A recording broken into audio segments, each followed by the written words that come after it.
tendo que conversar com a minha filha, explicar pra ela que eu não sou ladrão e que eu não sou caloteiro. Esse aqui não é um vídeo resposta, isso aqui é um vídeo pra minha comunidade, pra galera que acompanha o Flow e pra quem tá aqui tentando entender melhor o que tá acontecendo, que tá envolvendo o nome do Flow, tá me envolvendo, eu tô tendo que conversar com a minha filha, explicar pra ela que eu não sou ladrão e que eu não sou caloteiro, e eu não pretendo falar disso aqui de novo, tá bom? Então, vamos lá. Algumas coisas têm sido faladas sobre nós e eu vou falar de cada uma delas aqui nesse vídeo, tá bom? Pra começar, o Monark, ele nunca foi na minha casa me buscar pra gente fazer o Flow. Ele não me escolheu pra fazer o Flow.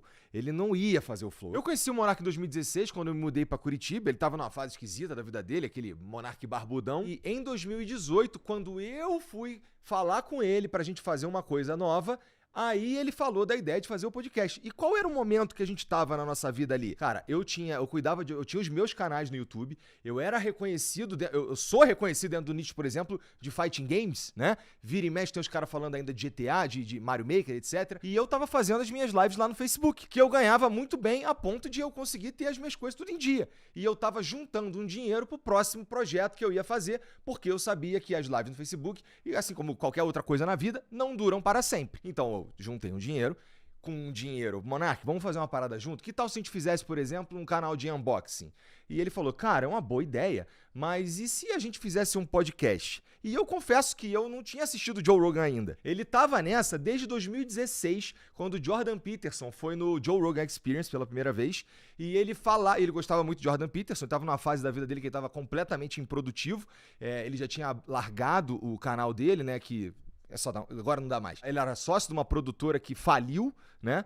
E ele não tinha renda. Qual era o dinheiro do Monark? Era o dinheiro que ele tinha feito com o YouTube no começo e estava guardado, estava no PayPal, estava em dólar, alguma coisa assim que ele falava na época lá. E ele tava numa pira meio esquisita porque ele tava vendo que ele não tava fazendo dinheiro e ele tava só gastando dinheiro. E as indicações que eu tinha de que as coisas estavam meio esquisitas ali era chegar na casa dele e a porta cheia de buraco de soco. Quem tava assistindo as lives dele do contrato do Facebook que eu arrumei pra ele lá no final de 2018 vai lembrar disso. E é muito interessante o Monark falar que ele que tava bem e que me salvou e tudo mais, quando eu tinha o contrato no Facebook que, por conta da minha relevância na cena, eu fazia o dobro dele, inclusive o dobro de dinheiro dele, né?